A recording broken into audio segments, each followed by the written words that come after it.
안녕하세요. 오늘은 8월 5일, 2024년 8월 5일 월요일입니다.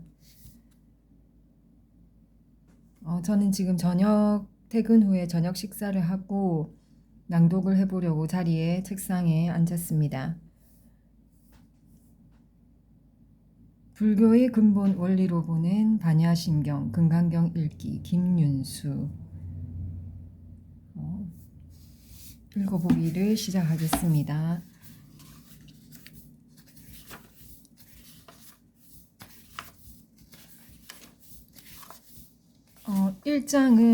1부에서는 부처의 생애에 대해서 나와 있는데 저는 오늘은 2부 근본 불교의 가르침 페이지 47쪽부터 한번 읽어보겠습니다.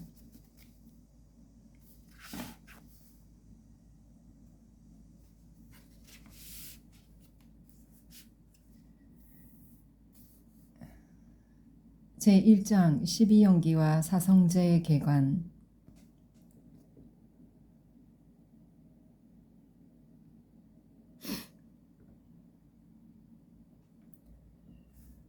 근본 불교의 가르침을 설명할 때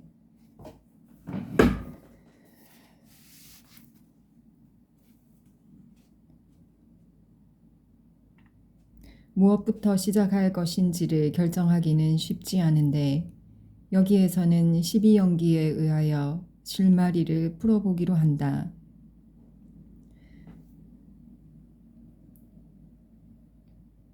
우리 삶의 현실, 괴로움. 붓다의 출가 동기가 되었던 사문유관이 시사하는 바와 같이 불교는 우리 삶의 현실이 괴로움이라는 진단에서 출발한다. 경전에서는 이 괴로움을 8가지로 정리하여 설명하는데 흔히 이를 팔고라고 표현한다. 즉 중화한경 권 제7 분별성제경에서 사리자는 무엇이 고성제인가 하면 이른바 태어남의 괴로움, 늙음의 괴로움, 병의 괴로움, 죽음의 괴로움, 원수와 만나는 괴로움, 사랑과 여임의 괴로움, 구하여 얻지 못하는 괴로움, 간략히 줄여서 오성음이 괴로움입니다. 라고 설명하고 있고 증일암경 권제 17 사제품 8경에도 같은 내용이 붓다의 말씀으로 설명되고 있는데 표현이 다소 달라 이른바 고제란 태어남의 괴로움, 늙음의 괴로움, 병의 괴로움, 죽음의 괴로움, 근심, 슬픔, 번민의 괴로움, 원수와 만나는 괴로움, 사랑과 여임의 괴로움, 구하여 얻지 못하는 괴로움, 요약하여 오성음이 괴로움이니 이를 고제라 한다. 라고 되어 있지만 그 뜻은 전적으로 같은 것이라고 할 수 있다. 앞으로 생로병사의 사고는 신체를 가진 하나의 생명체인 사람으로서 필연적으로 겪는 괴로움을 원수와 만나는 괴로움은 삶의 과정에서 맞닥뜨리게 되는 여러 가지 바라지 않는 상황들에서 비롯되는 괴로움을 사랑과 여임의 괴로움은 지속되기를 바라는 소망스러운 상황이 지속되지 않음으로써 비롯되는 괴로움을 구하여 얻지 못하는 괴로움은 우리의 희망이나 욕망이 항상 충족될 수는 없음에서 비롯되는 괴로움을 나타내고 이러한 모든 괴로움은 요약하면 오성음이 괴로움이라는 것으로 귀결된다는 것이다. 요컨대 우리 삶의 전개가 모두 괴로움의 연속임을 가리키는 것임을 이해하기 어렵지 않다. 그러나 우리의 삶이 단적으로 괴로움의 연속이라는 진단에 동의하지 않는 사람도 있을 것이다. 현재의 삶에 만족하고 괴로움을 그다지 느끼지 않는 사람도 있을 수 있고 혹은 현재의 삶에서 괴로움을 느끼고 있는 사람도 그 괴로움의 원인이라고 생각하는 어떤 상태가 제거되거나 어떤 결핍이 충족되기만 하면 현실이 그렇게 괴로운 것은 아니라고 생각하는 사람도 있을 것이다. 그렇지만 이와 같은 현실 인식은 모두 잘못이라는 것이 붓다의 진단이다. 불설비유경의 비유를 보자. 대왕이여, 나는 지금 대왕을 위하여 간단한 하나의 비유로서 생사의 맛과 그 근심스러움을 설명할 것이니 대왕은 들으시고 잘 생각하십시오. 과거 한량없는 겁전에 어떤 한 사람이 광야에서 사나운 코끼리에게 쫓겨 달아나다가 우물을 발견하였습니다. 그 옆에 있는 큰 나무로부터 뿌리가 우물 속으로 나 있어 그는 그 나무 뿌리를 타고 내려가 우물 속에 몸을 숨겼습니다. 그러나 검은 쥐와 흰 쥐 두 마리가 번갈아 나무 뿌리를 갉아대었고 우물 사방에는 네 마리의 독사가 있어 그를 물려고 하였으며 또 우물 밑에는 독룡이 있었습니다. 그는 독룡과 독사가 몹시 두려웠고 나무 뿌리는 끊어질까 걱정이었는데 나무에는 벌통이 달려 있어서 벌꿀이 5방울씩 입에 떨어졌습니다. 나무가 흔들리면 벌들이 내려와 그 사람을 쏘았고 한편 들에는 불이 일어나 그 나무를 태우고 있었습니다. 그 사람은 어떻게 한량없는 고통을 받으면서 그 조그만 맛을 탐할 수 있었습니까? 대왕이여, 그 광야란 끝없는 무명의 기나긴 밤을 비유한 것이요. 그 사람은 중생을 비유한 것입니다. 코끼리는 무상을 비유한 것이고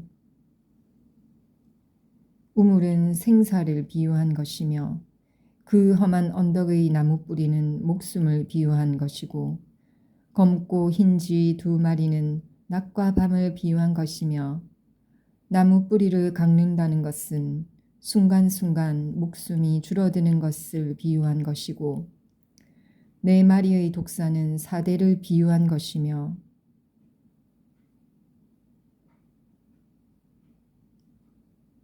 나무 뿌리를 벌꿀은 5가지 용락을 비유한 것이고 벌은 사견을 비유한 것이며 불은 늙음과 병을 비유한 것이고 독룡은 죽음을 비유한 것입니다. 그러니 대왕이여, 생로병사는 참으로 두려워해야 할 것입니다. 항상 그것을 명심하고 5가지 욕랑에 사로잡히지 않아야 합니다. 경전에서는 괴로움을 그 성질에 따라 괴로움 자체로서의 괴로움, 변화에 의한 괴로움, 형성에 의한 괴로움의 3가지로 분류하기도 한다.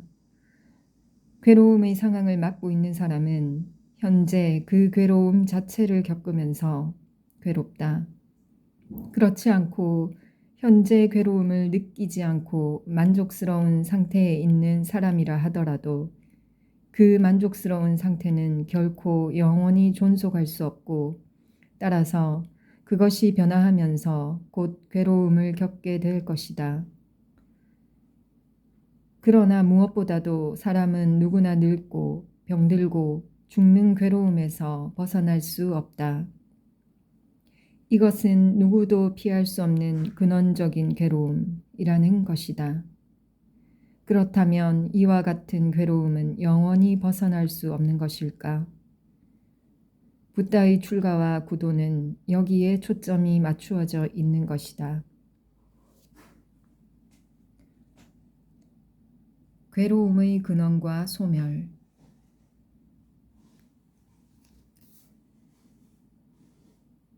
출가 후 수행을 거듭해온 붓다가 우르벨라의 느란자라 강 언덕의 보리수 아래에서 모든 번뇌를 다하기 전에는 자리에서 일어나지 않겠다고 결의하고 앉아서 추구한 것은 이것과 무관한 것이 아니었을 것이다.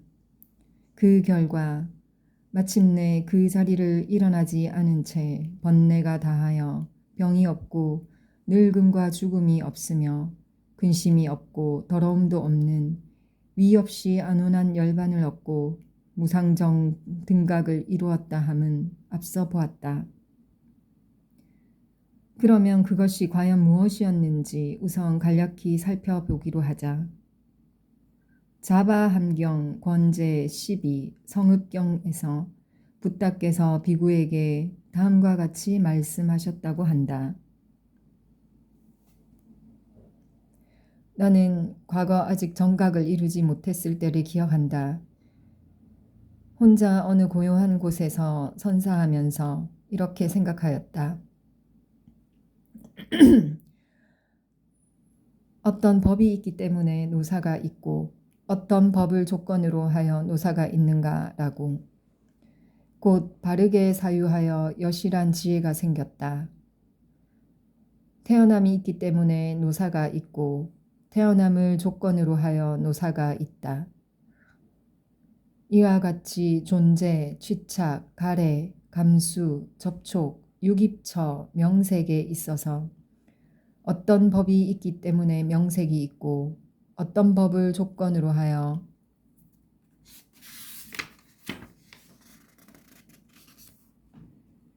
명색이 있는가? 곧 바르게 사유하여 여실한 지혜가 생겼다. 의식이 있기 때문에 명색이 있고 의식을 조건으로 하여 명색이 있다. 내가 이렇게 생각하였을 때 의식에 한정되어 그것을 지나갈 수 없었다.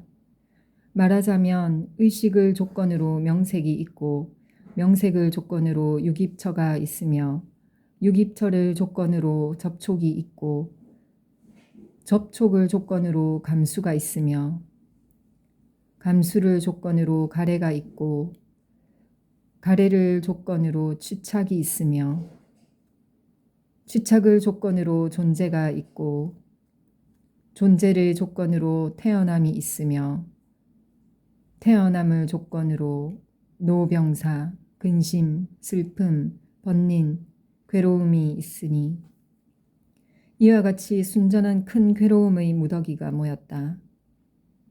나는 그때 이렇게 생각하였다.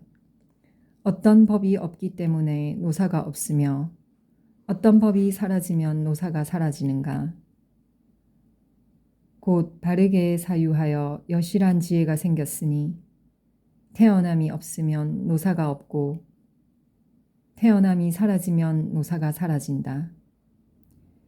이와 같이 태어남, 존재, 취착, 가래, 감수, 접촉, 유깁처, 명색, 의식, 형성을 널리 말씀하셨다.